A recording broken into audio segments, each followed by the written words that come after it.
Welcome back. I'm Matthew, this is Aaron, and this is the conclusion of the Arduino Quick Setup Guide, filmed here at the Visual World Investigate Lab at the beautiful North Carolina Museum of Natural Sciences in downtown Raleigh. Thank you for joining us as we wrap up this video series all about one of our favorite devices, the Arduino. So I'll remind you, this Arduino is a little electronic circuit board that you can use to make almost anything that you can think of. If you've ever been interested in electronics, robotics, computer programming, circuitry, any of those things, any maker-style technologies at all, if you just want to be able to elevate your projects, these little $10 to $15 little circuit boards can be purchased very easily, and all the parts that you can use with them are all very inexpensive, and they will allow you to do so many amazing things. Now, in the first several episodes of this, we've taught you how to use this with your computer, how to write code for it, how to attach LEDs and servos and motors and sensors like photoresistors and ping sensors and potentiometers. Now, I think we've given you a pretty good fundamental basis on what you can do with this, and they'll allow you to make more complex projects. And so that's what we're going to do for you today. We're going to show you, not step by step, but we're going to show you one of the things that you could do with all these skills that we've learned by building a very simple, very crude robot using nothing but the parts, the exact parts that we've used in this series, some tape, maybe some glue, craft grade ping pong ball, and some scissors. That's all you need. So what I'd like you to do is think about how you might make a robot using these parts. You could make something that, using the code that we've shown you and the functions that we've shown you, you should be able to make something that responds to the environment, not just moves forward and backward in some predetermined way, but actually responds to some kind of stimulus, whether it's light or distance. We're going to use some of the simplest parts that we've been working with showing you to make robots that are able to follow light. In the end, we'll show you the robots, and we'll show you how they're constructed, and we'll show you the code behind them. But in the meantime, what I'd like you to do is pause this video and go ahead and try to assemble something using the techniques that you've used. You can go back to our videos if you'd like, go back through your code if you need to, and just do the best that you can do to make something really fun. And we'd really like to see you make something as creative and unique as it can possibly be. So enjoy the next few minutes. We're going to build something, and then we're going to speed it up so that you can see the process and it won't be too long. But in actuality, this is something that should only take about 15 minutes or so to construct. And then the coding, that just depends upon you, how long it's going to take for you, depending upon what exactly you want it to do. But ours is going to be very basic. So go ahead and pause this video if you haven't, and we'll see you with our completed projects.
All right.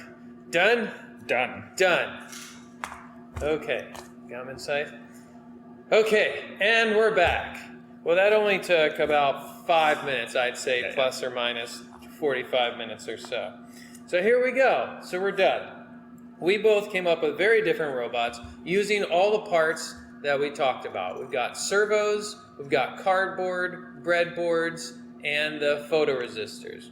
Now, Aaron used tape. I used hot glue, which is not something I'd recommend unless you're an adult or with an adult, because you can hurt yourself very, very badly with it. But it's nice because it dries so quickly and it has really good hold. So, what have we made here? Well, I mentioned before we were making light following robots. So we each have 2 photoresistors on our robots, coming off almost like little antennae. Now, what these do is that they are comparing values. So you've got a right photoresistor and a left photoresistor. It's reading both and then seeing which one sees more light. And if the one on the right sees more light, then the left wheel turns it. If the one on the left sees more light, then the right wheel turns it. And then if they're both about the same or pretty close, then it's just going forward. So, here they are. Our little cardboard bots. I'm really curious as to what yours ended up looking like. There's so many different ways that you can do this. So let me go ahead. We'll show you some close-ups. We'll show you the simple schematic. But right now, let's go over the code. Okay, so there are lots of ways, of course, that you could do this. Try to write the code as simple as possible, using only techniques that we have learned through this series. The first one, so here we go. In the very beginning, since we're using these servos, and I'll remind you, these are 360-degree servos, continuous rotation servos. If you're not using continuous rotation servos, then the servos are not going to be able to make this wheel spin in a complete circle, and then just keep going. Now, the disadvantage to the continuous servos is that you can't tell them what degree to turn to, like you can with a typical non-continuous servo, like the ones we were showing you before. But what you can do is control the speed, at least. You can control direction and speed without adding extra parts like you would have to do if you're using a traditional geared motor. So in the beginning here, we're calling upon the servo library like we did before, and then we are declaring our 2 servos and giving them names. Servo L for the left servo, servo R for the right servo. Now, next, I'm declaring variables for the light sensors, the photoresistors. I've got light L and light R for left and right. These are going to be the light values, so I'm not saying them to equal anything because they're going to change over time. And then finally, to make things a bit easier, I've created 2 variables for the speed of the robot. So go L and go R. So that means like go forward for the left wheel and go forward for the right wheel. Now, what you're going to see is that when you attach the servos, because of the way that you're attaching them on the robot, most likely when you turn it on for the first time, they probably spun in different directions. I'll remind you that the way that these servos work is that you've got speeds that can go from 0 to, you can choose a number between 0 and 180. 0 is full speed in one direction. 180 is full speed in another direction. And 90 should be off, should be nothing. Now, what you may experience, what you will most definitely experience, especially with cheap servos like what we like to use, is that at 90, it might not stop, or it might not stop entirely, or it might be a little twitchy. In that case, there's something that you can do. You can calibrate those motors. And I think all I really need to do is tell you about it. The servos, on the bottom of the servos, you've got, if you look very closely at the bottom of the servo, you will see that there is actually a little screw. It might be metal, it might be white plastic. but something where you can insert either a tiny flathead screwdriver or a tiny Phillips screwdriver. So you probably saw me using this quite a bit on one of the servos because that's what I needed to do. I needed to calibrate them. In my code, what I did is I wrote some simple code that just tells the servo to stop. So I told the servo to go to position, I sent the number 90 to the servo. And then if the servo was moving a little bit, then I just turned that screw very, very slowly, both directions, until that servo came to a stop. And then in the code, I went ahead and put in the two other numbers. So I had to go forward and backwards. So I would have it go forward for a few seconds using the delay, and then have it stop at 90, and then backwards, the other direction. So it might have been like 85, or it might have been 0, 90, and 180. And then I watched it, and made additional little adjustments of that screw so that at 90 it would stop, at 0 it would go full speed one direction, and at 180 it would go the same full speed in the other direction. At that point it's calibrated and you're not going to have to mess with it again, because you might not need to do that, but there's a good chance that you will. And so these speeds here are both close to 90. I didn't want the robot going too fast. Even though these are cheap little servos, they can go make your robot go pretty quickly. So if I wanted to, instead of 95, I could have picked 180. That would have been fine. Instead of 85, I could have picked 0. That would have been fine too. I just wanted to go slower. And since the servos are placed in like mirror images of each other on the robot, you've got to tell one to go one direction and tell the other to go the other direction in order for them to, in real life, go in the same direction. So that's it for that, for the beginning. Now you have the setup here. This you may or may not want to do. This is up to you, where you could print the values to the screen. So this is opening up the serial communication port with the data speed here, the baud rate.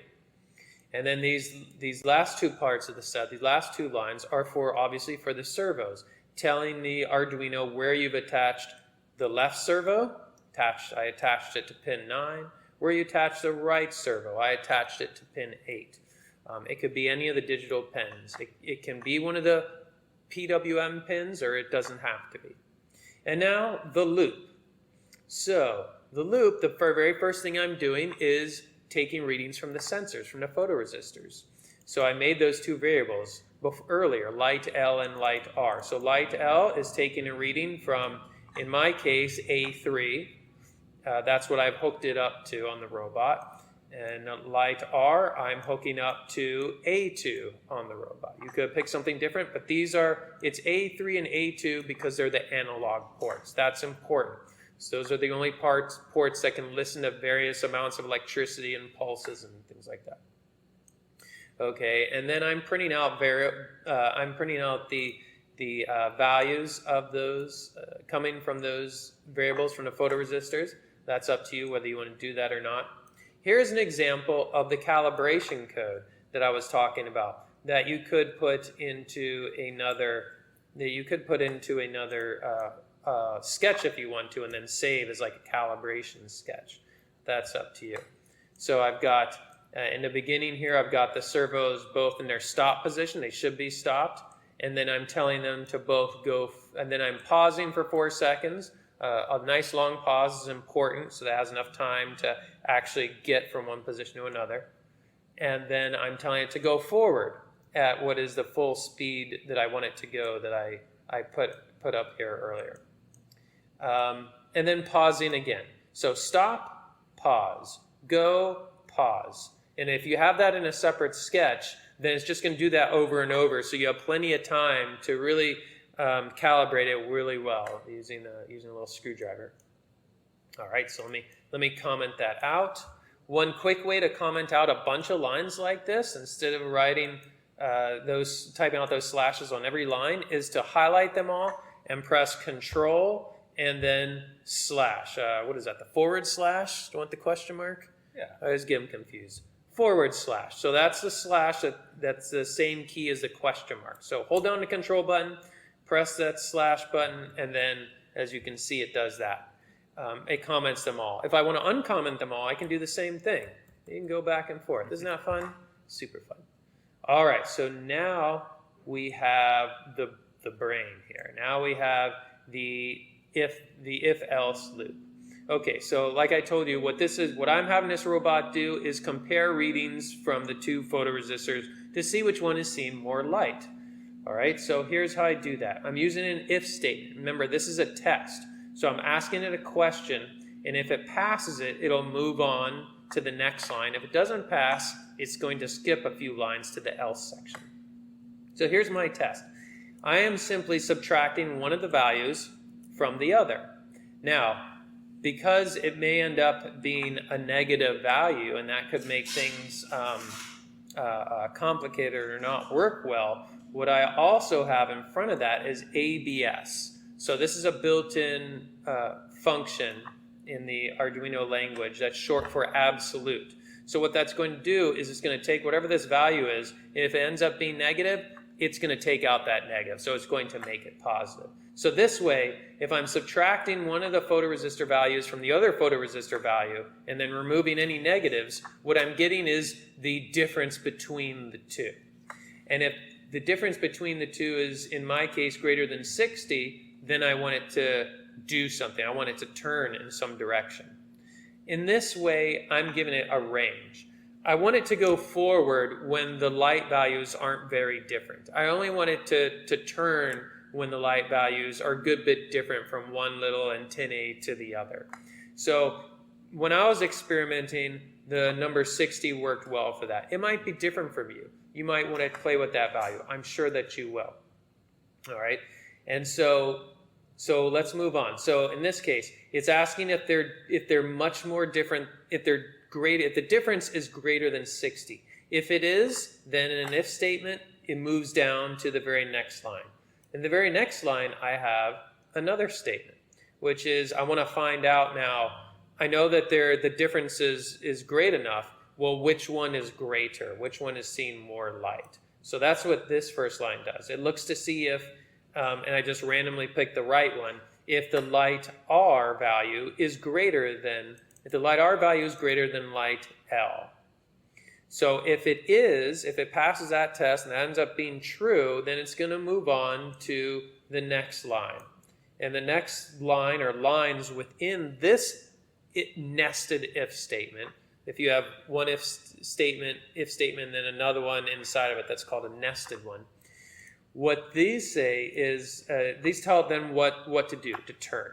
So in this case, the right photoresistor sees more light. So if the right one sees more light, then you want the left wheel to turn, because that'll turn it towards it. So that's what we're doing here. I'm telling it, actually I need to switch these. I'm telling the right wheel to stop, and then I'm telling the left wheel to go forward. That'll turn it almost like a tank towards the right photoresistor. Now, if this doesn't pass, if this is false, if the light R is actually less than light L, then it's going to skip this and go to the else statement. So this means that the most amount of light is not hitting the right photoresistor, it's actually hitting the left. In that case, you want the left wheel to stop and the right one to go forward, to turn it towards the left photoresistor. So we do that here. Again, I have these switched by accident. By telling the servo R to go and servo L to stop. That'll turn it towards the left photoresistor because that's seeing more light in that scenario. So that's all the turning code. Now, if none of this passed to begin with, if the values were not actually great, the difference between light R and light L were not greater than 60, it's going to skip all of this stuff and move right to the else portion, because that's where, if the test is false, that's where it'll immediately jump to. In that case, it's very simple. Just go forward. using Go R and Go L for servo R and servo L. And got some old code down there. That's it. Let me go ahead and get all that, because I actually have a curly bracket at the end. So the last curly bracket here should pair up with the loop, and in fact it's giving me a little pop-up showing me here because I've scrolled past it. But if I scroll back up here to the loop start, I see that it does meet up with that. So let me go ahead and take this calibration out of here so you can see the full scope of the code. See, it's not really that much. So at the very beginning, you're calling upon a library, then you're creating two instances of the, you're giving the servos names and creating them as objects there. Then you are creating variables for light L and light R. Then you're, just to make things a little bit easier, you're creating two variables for going forward for the servos. And this way you can change the speeds here, just here, and not a bunch of times throughout the code if you want to make it faster or slower. Open up communication port if you want to print some values to the screen. Attaching the servos to the pins, telling them where you've attached the servos. And then the setup is done, and then the loop, reading the values from the photoresistors, doing some serial printing if you want to, and then we're back to the what to do if the values are different enough to turn or not different enough, and it should just go straight. And that's it. So, we hope that you all have enjoyed this. We like it an awful lot. We think it's really fun and really empowering to learn how to use technologies like this, because in the end, you end up making something that's pretty remarkable, especially in the very beginning, because if you haven't done something like this before, and if at the end you have something that does something, it's a lot of fun, because you realize that there is a lot of potential to this. Now, and there's so much that you can do. I mean, talk about potential. We showed you some of the other sensors that are possible. Like, you probably have a ping sensor, a sonar sensor. You could use that instead of the photoresistors, for example. And what it could do is measure distance constantly in front of it, and then avoid obstacles before bumping into them. So it could be a robot that's completely autonomous, like this is, but is actually avoiding obstacles. And you could set up like a maze in your room or something like that to watch it follow it. You could also mount that sensor on top of a servo. You could take one of those servos, one of the ones that are not continuous, like the big black one we had previously, and have it constantly scan its surroundings to either go towards or avoid obstacles that way, to maybe find the path that is the clearest and head towards that path. You could have it instead of going towards the light, you could have it going towards the dark. There are just so many options. You could add lights all over the place. And we will explore some of those other options in future series that we'll be doing for the museum here and for the lab. So we hope you enjoyed this. We hope you enjoy and come along with us as we do future series on this topic. And if you have any questions, you can go ahead and put them in the comment section, and we'll do our best to answer them. You can also, in the description section of this video, you'll find links to the different parts that we used. There are always going to be, those kits are going to come and go. There are lots of them on places like Amazon, so even if you can't find the exact same thing, you should be able to find something similar enough. Thank you for joining us. I'm Matthew. This is Aaron again, and we are coming to you from the Visual World Investigate Lab at the North Carolina Museum of Natural Sciences. We hope that you had fun building, and if you ever get a chance to visit, we hope to see you in person. Thank you very much. Until next time.